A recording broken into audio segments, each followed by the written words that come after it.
오늘 본문을 보면 두 사람을 소개하고 있습니다. 바울과 아나니아 또는 사울, 아나니아라는 사람인데요. 사울은 교회를 박해하는 비그리스도인이었고 아나니아는 성도들에게 존경을 받는 교회를 대표하는 인물이었습니다. 각자가 처한 환경이 다르듯이 하나님께서는 각자에 맞는 상황에 따라서 각각 하나님의 방법대로 만나 주셨어요. 주님의 공통 목표는 두 사람의 믿음의 성장과 믿음을 갖는 태도였습니다. 믿음이란 무엇일까요?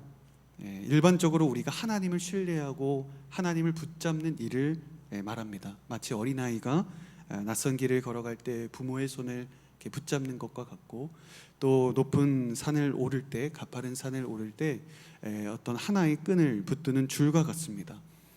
이것은 믿음의 일부분을 보여줄 수 있어요. 중요한 것은 사실 믿음의 시작을 우리가 고민해 보면 예수님을 먼저 우리가 붙잡아서 일어난 일이 아니라는 거예요.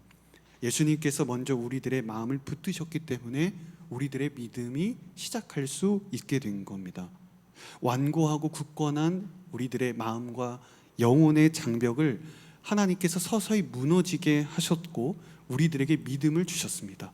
우리가 먼저 능력과 노력과 의지로 주님을 붙잡은 것이 아니라는 뜻이죠.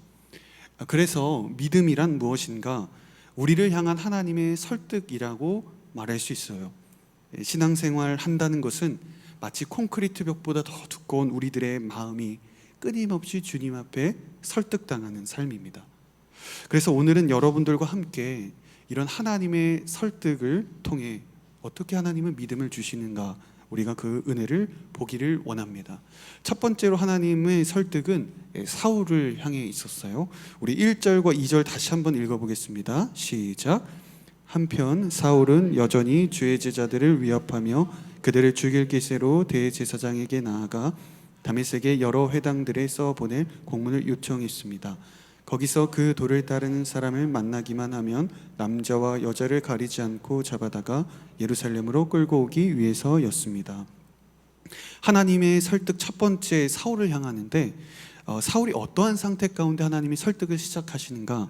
도저히 통제할 수 없는 불가능한 상황 가운데 하나님은 설득하고 계십니다. 사울은 예루살렘에서 남녀노소할 것 없이 교회를 파괴하고 다녔고 모든 집집마다 돌아다니면서 사람들을 붙잡아 두었어요. 감옥에 넣기 위해서였죠. 그 살기가 얼마나 대단했는지 이제는 다메섹까지 가서 거기에서 믿는 성도들을 붙잡아서 감옥에 던져 넣을 생각을 하고 있었어요. 주의 제자들은 아마도 스데반의 박해 시절에 뿔뿔이 흩어지게 되었잖아요. 아마 다메섹까지 들어가서 교회를 세우고 성도들이 늘어났던 것 같습니다. 그러니까 사울의 지금 눈은 도끼로 굉장히 가득한 거예요. 그리스도인들을 어떻게 하면 죽이고 감옥에 가둘 수 있을까만 생각하고 있는 거죠. 그러니까 빌라도는 예수님 한 사람을 죽였지만 지금 사울은 집집마다 자기가 쫓아다니면서 사람들을 죽일 생각을 하고 있어요. 심지어 예루살렘에서 무려 다메섹까지는 200km가 넘는 거리였어요. 그런데 그곳에서 제자들을 죽이려고 한 거죠. 지금 사울을 어느 누구도 통제할 수 없는 최악의 상황까지 이르렀습니다. 당시 유대 사회에서 치명적인 범죄자가 있으면 다른 나라에 망명을 해도 그 사람을 붙잡아 올 수 있는, 소환하여 처벌할 수 있는 망명자 소환법이 있었다고 합니다. 그러니까 오늘날로 말하면은 그 범죄인 인도 조약과 같은 거죠. 지금 사울이 망명자 소환법을 사용해서 다메섹에 가서 제자들을 잡아온다는 것은 제자들을 극악무도한 범죄자로 대하고 있다는 것을 우리는 보게 되는 거예요. 대제사장에게까지 가서 공문도 받죠. 그리고 200km가 넘는 성도들을 붙잡으려고 다메섹까지 가죠. 정말 엄청난 열심을 가지고 교회를 박해하고자 한 겁니다. 그런데 바로 그때에 사울에게 강력한 빛이 임하게 되는 거예요. 우리 3절에서 6절까지 계속 한번 읽어보겠습니다. 시작. 사울이 길을 떠나 다메섹 가까이 도착했을 때 하늘에서 빛이 비쳐 그를 둘러쌌습니다. 사울이 땅에 쓰러졌습니다. 그때 그는 사울아 사울아 내가 왜 나를 핍박하느냐 하는 음성을 들었습니다. 사울이 주여 누구십니까? 라고 묻자 나는 내가 핍박하는 예수다. 지금 일어나 시내로 들어가거라. 내가 해야 할 일을 일러줄 사람이 있을 것이다 라고 대답하셨습니다. 다메섹으로 가는 길 위에서 하늘에 강력한 빛이 사울을 둘러쌌습니다. 엄청난 빛 가운데 사울이 쓰러지고 압도될 수밖에 없었어요. 이때 주님의 음성이 들려요. 사울아 사울아 내가 왜 나를 박해하느냐 라는 질문이었습니다. 그동안 사울은 누구를 박해했어요? 교회와 성도들을 핍박했어요. 그런데 주님은 무엇이라고 얘기하냐면 왜 나를 핍박하느냐 라고 물어보고 계세요. 그러니까 교회를 핍박하고 성도들을 박해하는 일은 곧 예수님을 핍박하는 일이었기 때문이죠. 교회가 곧 예수님의 몸이자 우리가 곧 교회의 이자 그리고 우리가 하나님의 성전 되기 때문입니다. 그래서 사울이 물어보는 거예요. 주여 누구십니까? 여기서 말하는 주는 하늘에서 들리는 음성이 예수 그리스도임을 알았기 때문에 부른 주의 호칭이 아니라 엄청나게 압도하는 강력한 존재 앞에서 본능적으로 터져나온 호칭이었어요. 분명히 나보다 초월적인 분인 건 맞는데 그 사람이 누군지 모르겠는 거죠. 그런데 예수님은 자신의 정확하게 정체성을 드러내세요. 나는 내가 핍박하는 예수다. 이제 사울의 인생에서는 두 번 다시 없을 극적인 일이 벌어져요. 그동안 자신은 예수 그리스도의 도를 따르는 사람들을 그렇게 박해하고 교회를 잔멸하려 하고 스데반을 죽인 장본인이었는데 알고 보니 그동안 내가 박해했던 교회, 내가 박해했던 그 성도들이 전했던 그 말씀 복음이 참된 진리였음을 이제 깨닫게 되는 거죠. 내가 그동안 살아왔던 삶이 다 허무했구나. 알고 보니 그들이 전한 진리가 옳았구나. 내가 잘못된 열심으로 살아왔구나. 진실로 내가 박해했던 예수 그리스도가 살아계신 하나님의 아들이었구나 라는 사실을 이제 사울이 깨닫게 되었어요. 예수님은 사울을 이렇게 강권적으로 만나주셨어요. 사울은 그래서 극적인 회심을 경험합니다. 저는 오늘 여러분들의 삶에 이런 사울과 같은 일생일대 회심이 찾아오기를 주의 이름으로 축복합니다. 그럼 하나님이 사울이 의로워서 그의 행동이 옳았기 때문에 그를 만나주셨을까요? 아니었죠. 예수 그리스도를 조금도 믿지 않았어요. 오히려 그리스도를 박해했죠. 교회를 없애려고 한 사람이었습니다. 어느 누구도 통제할 수 없는 극악의 상황 가운데 있었는데 주님은 바로 그때 사울을 만나주셨다는 거예요. 바리새파 최고의 율법학자로서 완고한 영혼의 벽을 쌓고 살아갔던 사울을 하나님은 설득하셨습니다. 그에게 믿음을 갖게 하셨어요. 어떤 분들 가운데, 여러분들 가운데 내가 사울처럼 극적인 경험이 없어서 이것이 특별한 경우에만 일어나는 특별한 사람들의 일이 아닌가라고 생각하실 수 있습니다. 그러나 성경이 이렇게 극적인 사울의 회심을 소개하는 이유는 단순하게 사울의 특별한 케이스를 소개하면서 과시하려는 게 아니라 사울처럼 이렇게 최악의 사람도 통제 불가능한 죄인도 하나님이 만나주셨다면 어느 누구도 어떤 상황 가운데 있어도 주님은 우리를 만나주시는 분이심을 말해주고 있는 것이죠. 그래서 사울처럼 최악의 사람도 하나님이 만나주셨다면 오늘 우리들의 삶에 우리가 주님을 고백하고 우리가 믿는다면 언제든지 주님은 만나주실 수 있는 거예요. 그 2달 전에 저희 처남의 고백을 듣게 됐는데 저희 아내랑 나이 차이가 나서 지금 20대 후반이에요. 교회를 학창 시절에 다니다가 20대 대학생이 됐을 때 교회를 이렇게 떠났었다고 하더라고요. 나아가서 하나님의 존재를 인정하지 않으려고 했다고 해요. 정말 하나님이 계시는가라는 질문에 믿을 수 없다라는 이런 대답을 하고 살았다고 합니다. 그런데 그 이유를 듣지 못하다가 제가 최근에 이렇게 아내를 통해 듣게 됐는데 학창 시절에 하나님을 간절히 만나기를 이렇게 원했고 다른 사람들처럼 수련회 가면 꼭 하나님을 만나고 방언을 받고 이런 사람들 있잖아요. 그런 것처럼 자신도 수련회 가서 하나님을 향한 만나고 싶은 갈망이 있었다는 거예요. 그래서 20대 때 대학생이 되자마자 수련회를 가서 밤새 나도 예수님께 만나달라고 간곡하게 기도하고 시간을 보냈는데 예수님이 안 만나 주셨다는 거예요. 아무런 반응이 없었대요. 그래서 그 이후에 교회 내부적인 어려움도 있었지만 그런 상처와 더불어서 하나님은 없다는 생각으로 이렇게 교회를 떠나게 된 거예요. 물론 교회를 장모님을 따라서 몇 번 갔지만 하나님을 없다라는 생각으로 이제 다닌 거죠.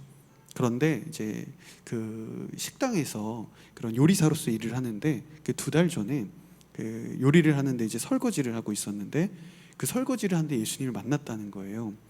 갑자기 예수님이 내 삶의 주관자이시고 내 인생의 주인 되신다는 마음이 들더래요. 그래서 예수님을 인격적으로 설거지를 하다 고백을 하게 됐다는 거예요. 그 순식간이었대. 기도를 한 것도 아니었고 말씀을 본 것도 아니었어요. 그냥 직장에서 일을 하다가 그냥 주님이 찾아온 거예요. 그래서 그 설거지를 하면서 정말 그게 물인지 눈물인지 모를 정도로 한없이 울면서 설거지를 하고 마치고 이렇게 왔다고 합니다. 제가 이야기를 들으면서 참 이렇게 저에게도 이렇게 감동 있고 깨달음이 있었어요.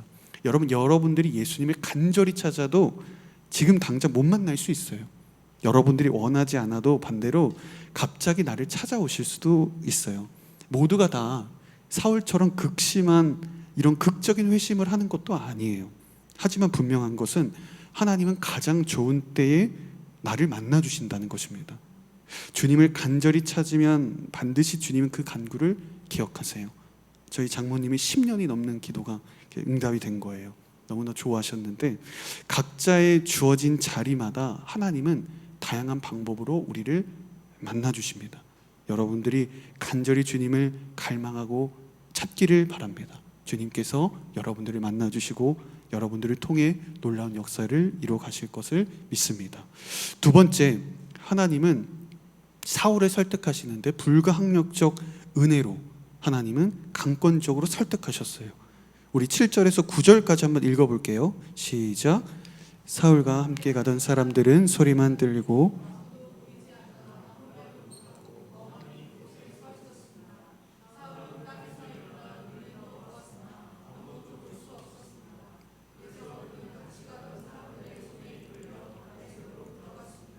사울은 3일 동안 앞을 보지 못한 채 먹지도 마시지도 않았습니다.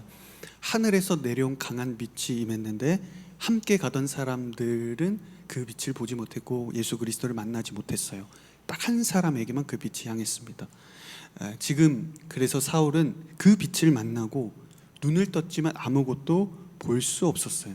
3일 동안 앞을 보지 못할 뿐만 아니라 먹지도 마시지도 못했습니다. 거룩하신 하나님의 조명과 빛 가운데 사울이 할 수 있는 것은 아무것도 없었다는 거예요. 그 오래전에 그 산악인이었던 어몽길 씨 아시죠? 그 다큐멘터리를 본 적이 있는데 그 세계 최초 8,000m 이상의 그 산악 16자를 완등하신 분이라고 하더라고요. 근데 방송에서 이런 말을 한 적이 있어요. 산에 오를 때 가장 중요한 장비가 무엇인가? 이런 질문에 여러 가지 이야기를 하셨는데 인상 깊었던 게 어몽길 씨가 고글이라고 대답을 한 거예요. 그러니까 해발 고도가 높은 산에 오르면 그 설산이라 이 자외선이 하얀 눈에 반사되는데 그 눈에 반사된 자외선이 곧바로 눈에 들어오면 일시적으로 눈이 멀게 되고 심하면 아예 눈을 못 보게 된다는 거였어요. 이것을 찾아보니까 설맹증이라고 하더라고요. 그래서 심하면 완전히 시력을 잃어버리는 거예요. 해발 고도가 높으면 높을수록 자외선이 강해지니까 고글을 필수적으로 써야 한다는 일이었어요. 그러니까 이처럼 제가 이걸 보면서 인간은 자연의 빛조차도 두 눈으로 볼 수 없는 존재잖아요.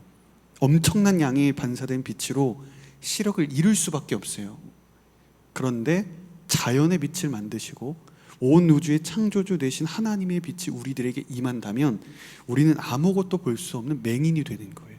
우리가 하나님을 그 거룩하신 하나님의 빛에 압도되어서 우리는 쓰러져 누워 있을 수밖에 없는 그런 상태 가운데 있습니다. 그래서 지금 사울은 불가항력적인 통제 가운데, 무능력 가운데 아무것도 하지 못하는 거예요. 그동안 사울이 어떻게 살아왔냐면 세상에서 남부러울 것 없이 살아왔잖아요. 최고의 가문이었고 최고의 학력이었고 로마의 시민권이 있었던 남부럽지 않은 사람이었습니다. 율법으로는 흠이 있었나요? 전혀 흠이 없었던 완벽한 사람이었습니다. 자기가 원하는 대로 원하는 삶을 살아온 신앙이었어요. 그러나 주님의 빛 아래서 그는 아무것도 아닌 존재임을 고백할 수밖에 없는 거예요. 사울은 지금 3일 동안 아무것도 하지 못한 채로 무능력의 상태 가운데 있었습니다. 그러니까 하나님은 사울을 전적인 무능력 상태 가운데 두시면서 동시에 불가항력적 은혜를 경험하게 하셨다는 거예요. 하나님 앞에서 모든 인간은 전적으로 무능한 존재예요. 그러나 그 사실을 인정하는 이들에게 하나님은 불가항력적 은혜로, 거부할 수 없는 은혜로 우리들에게 찾아오신다는 거예요. 지금 하나님은 사울을 찾아오셔서 강권적인 강력한 은혜로 사울을 설득하고 계신 거예요. 그가 진정으로 믿음을 가질 수 있고 시작할 수 있도록 하셨죠. 그래서 사울의 믿음이 시작된 이유는 사울이 의로웠거나 사울이 하나님을 붙잡았기 때문이 아니라 하나님의 강권적인 설득 가운데 가게 됐다는 것을 보게 되는 겁니다. 그럼 이제 두 번째 인물을 우리가 함께 보겠는데, 두 번째로 하나님은 누구를 설득하냐면 아나니아라는 사람을 설득하고 계세요. 우리 10절에서 12절까지 한번 읽어볼게요. 시작. 그때 다메섹에는 아나니아라는 제자가 있었습니다. 환상 가운데 아나니아라고 부르셨습니다. 그가 예 주여라고 대답하자 주께서 아나니아에게 말씀하셨습니다. 너는 어서 곧은 길이라고 부르는 거리로 가거라. 그리고 그곳에 있는 유다의 집에서 5사람 사울을 찾아라. 지금 그가 기도하고 있다. 그는 환상 가운데 아나니아라는 사람이 와서 자기에게 손을 얹어 다시 보게 해주는 것을 보았다. 첫 번째로 하나님은 아나니아에게 어떻게 설득을 시작하시냐면 불편한 명령을 하신다는 거예요. 성경은 아나니아를 다메섹에서 살았던 제자로 소개하고 있는데, 이 말은 이미 예수 그리스도를 믿고 있었다라는 거죠. 사울에게 예수님이 나타났을 때 사울이 뭐라고 물어봤어요? 주여 누구십니까? 그런데 주님이 아나니아를 부를 때 뭐라고 대답하냐면 예 주여. 아나니아는 이미 예수 그리스도와 친밀한 관계에 있었던 거고 영적으로 깊이 있는 사람이었습니다. 나아가서 다메섹에 있는 교회에 인정받는 리더십이었습니다. 지금 이 아나니아를 주님께서 갑작스럽게 찾아오셔서 곧은 길 직가라고 하는 그곳에 유다의 집에 있는 사울을 찾으라는 거였어요. 아나니아가 선뜻 대답했을까요? 아니었죠. 우리 13절 14절을 계속 읽어봅니다. 시작. 아나니아가 대답했습니다. 주여, 제가 이 사람에 대해 여러 가지 말을 들었는데 예루살렘에 있는 주의 성도들에게 온갖 해를 끼쳤다고 합니다. 그리고 그는 대제사장들로부터 고난을 받아 주의 이름을 부르는 사람들을 모두 잡아가려고 여기에 왔다고 합니다. 아나니아가 반대하고 거부한 것은 사실 당연한 반응이었죠. 그러니까 사울은 처음부터 초대교회에서 악명 높은 사람이었습니다. 사울은 성도들에게 두려움의 대상이었어요. 표면적으로는 아나니아가 하나님 앞에 온건하게 대답한 것 같지만 사실 주님의 명령은 결코 이해하기 어려운 불편한 일이었어요. 온갖 성도들을 다 감옥에 가두죠. 교회들을 진멸하죠. 그런 악인에게 가는 것도 어려운데 심지어 그에게 가서 기도를 해주라는 불편한 명령이었다는 것입니다. 아나니아는 갑작스럽게 찾아 명령하시는 주님의 뜻을 받아들일 수 없었던 거예요. 그래서 주님이 이렇게 말씀하세요. 우리 15절 16절 계속 읽습니다. 시작. 그러자 주께서 아나니아에게 이렇게 말씀하셨습니다. 가거라. 이 사람은 이방 사람들과 왕들과 이스라엘 사람들 앞에서 견하도록 선택한 내 도구다. 내 이름을 위해 그가 얼마나 많은 고난을 당해야 할지 내가 그에게 보여줄 것이다.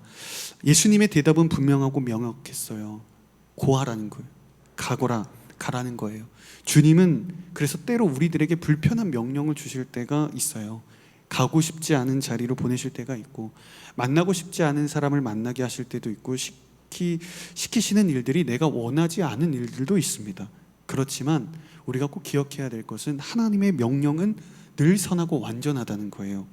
도망가서는 안 되는 거예요. 다 이유가 있습니다. 결국 아나니아는 주님의 말씀대로 나아갔어요. 모든 것을 이해해서 간 게 아니라 불편한 순종으로 나아갔어요. 그렇지만 그의 대단함은 그럼에도 불구하고 발을 옮겼다는 데 있어요. 그래서 불편한 순종 가운데 나아간 두 번째, 우리 17절에서 19절까지 한번 읽어보겠습니다. 시작. 그리하여 아나니아는 그 집을 찾아 들어가 사울에게 손을 얹으며 말했습니다. 사울 형제여, 오는 길에 당신에게 나타나셨던 주 예수께서 나를 보내 당신이 다시 볼 수 있게 하시고 성령을 충만히 받도록 하셨습니다. 그러자 즉시 사울의 눈에서 비늘 같은 것이 떨어져 나가더니 그가 다시 볼 수 있게 됐습니다.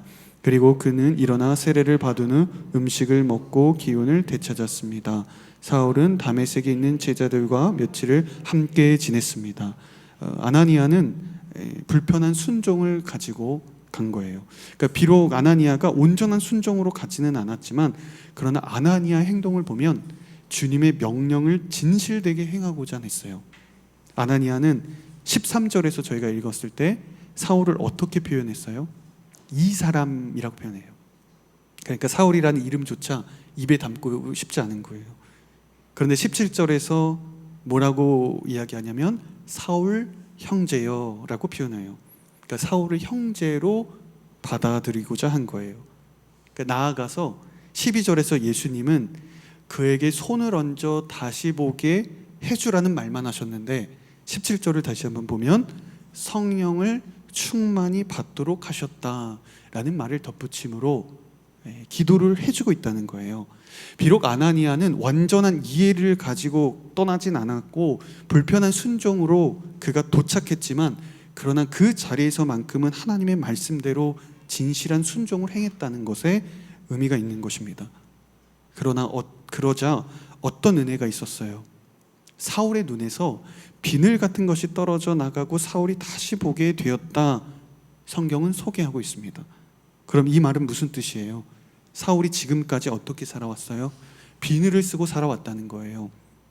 그가 아무리 뛰어난 석학이었고 그가 아무리 최고의 명문관 집안에서 인정받는 사람이었어도, 그가 원하는 대로 그가 하고 싶은 대로 다 살아왔던 사람이었어도 그는 비늘을 통해 바라보는 세상일 뿐이었다는 거예요. 그러니 세상은 다 왜곡돼 보이는 거죠. 그 비늘이 예수 그리스도를 보지 못하게 했고 복음을 깨닫지 못하게 했고 참된 진리를 보지 못하게 했습니다. 그러나 사울의 눈에서 비늘이 벗겨지자 사울의 인생 가운데 올바른 방향이 잡혔고, 그리고 삶의 기준이 생겼고, 또 참된 진리가 무엇인지를 알며 무엇을 위해 살아가야 하는지를 올바르게 명확해졌다는 거예요. 아무리 열심히 살아도 세상의 지식과 부를 마음껏 얻어도 눈에 비늘이 있으면 헛된 열심일 뿐입니다. 아무리 우리가 성공하고 명예와 우리가 부를 쌓아더라도, 우리가 아무리 열심히 살아도 여러분들의 눈에 비늘이 있다면 그것은 헛된 열심이고 결국 허무에 빠지게 될 수밖에 없는 거예요. 오늘 이 자리에 예배에 나오신 여러분들 가운데 사모하는 마음으로 오신 분도 계실 것이고, 아니면 의무감이나 또는 누구를 따라와서 나온 사람도 있을 거예요. 때로는 잘 믿어지지 않거나 확신이 없는 사람도 있을 수 있습니다. 그러나 주님은 공통적으로 우리들에게 말씀하시는 것은 여러분들의 눈에서 비늘이 벗겨지기를 간절히 원하신다는 거고, 그것을 행하시겠다는 거예요. 저는 오늘 여러분들의 눈에서 이런 비늘이 벗겨지는 은혜가 있기를 주님의 이름으로 축복합니다. 이때 사울의 눈에서 비늘이 벗겨지고 성령이 충만해지는 일을 통해서 제일 놀란 사람이 누구였을까요? 아나니아였죠. 교회를 박해하고 예수를 핍박하는 일에 앞장선 사울에게 은혜가 임하는 모습을 본 거예요. 그래서 아나니아가 변하게 됩니다. 아, 하나님은 저런 악한 사람도 구원하시는구나. 주님은 정말 예수 당신을 핍박하고 십자가에 못 박은 저 사람도 저렇게 사랑하시는구나. 예수님의 사랑에는 저렇게 제한이 없는 것이구나. 지금 아나니아의 믿음이 새로워지고 있는 거예요. 그의 신앙의 지평이 더 열렸어요. 하나님께 완전하게 설득당하고 있는 거죠. 여러분, 사울과 아나니아 둘 중에 누가 제일 변화되기 어렵고 설득하기 어려웠을까요? 아나니아였어요. 주님은 사울을 설득하는데 아무런 어려움 없이 한 번에 그를 쓰러뜨리셨단 말이에요. 순식간에 그를 사로잡으셨어요. 반면에 아나니아를 설득하시는 데는 시간이 필요해요. 끊임없이 대화를 거시죠. 그를 사울이 있는 집으로 보내시게 하시죠. 기도하게 하시죠. 여러 과정들이 있었어요. 오히려 예수님을 믿고 있었던 기존 제자였던 아나니아를 설득하는 것이 더 어려운 일이었습니다. 기존의 성도였던 아나니아가 바로 박해자였던 그 사람을 사랑하는 것이 어려운 일이었다는 거예요.